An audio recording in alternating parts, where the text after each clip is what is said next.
Moi, j'adore lire. Je lis tout ce qui me passe sous la main. Je lis tout le temps. C'est vrai, tu lis même les boîtes de céréales. Ouais, je peux pas m'en empêcher. Mais quand on choisit un livre jeunesse, c'est un peu plus compliqué.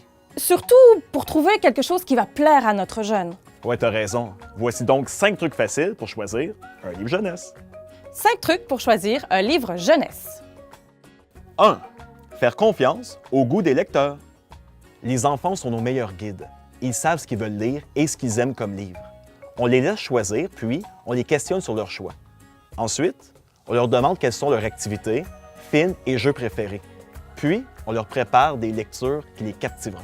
Du sport, de la science, des histoires fantastiques, des histoires de chevaliers, de princesses, de dragons.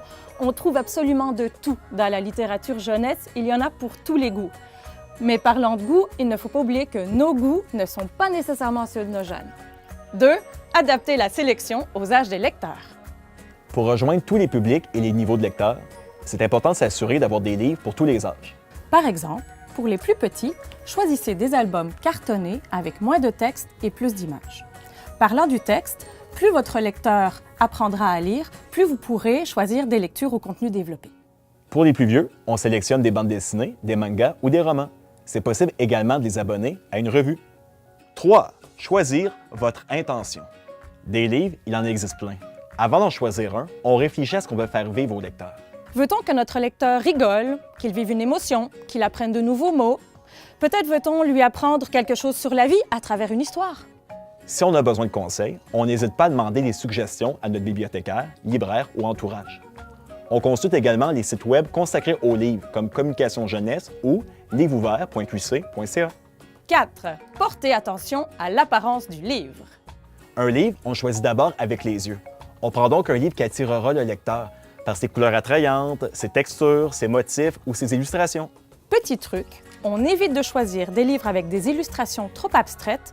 Nos jeunes lecteurs pourraient ne pas comprendre le message. On peut aussi surprendre nos lecteurs en choisissant des livres aux formes et contenus variés. 5. S'amuser à imaginer. Que ce soit une lecture en solo, en duo ou en groupe, le facteur plaisir est important. Un livre qui plaît sera lu et relu. Les albums sans texte sont une mine de créativité. On peut créer une histoire ou on laisse les lecteurs en inventer une.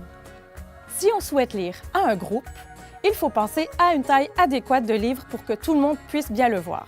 On pensera aussi à trouver un livre avec des illustrations qui vont soutenir notre récit pour faciliter la compréhension. Et ne pas oublier de se mettre à la hauteur des enfants à qui on lit notre histoire. Je regarde le titre, la couverture, les images. Je regarde si la couverture est belle, si j'aime le titre, puis j'aime aussi les grands livres. Moi, j'aime ça, les princesses. Moi, j'aime les loups. Si j'aime les princesses, puis quand ils font des ballons, ils les éclatent, puis ça fait des feux d'artifice. Un livre de château. Parce qu'il a appris des nouvelles pouvoirs, qu'il y a des araignées dans tout le monde entier. Peut-être qu'il police et arrête des méchants.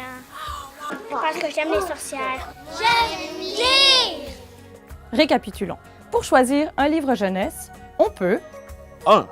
Faire confiance au goût des lecteurs. 2.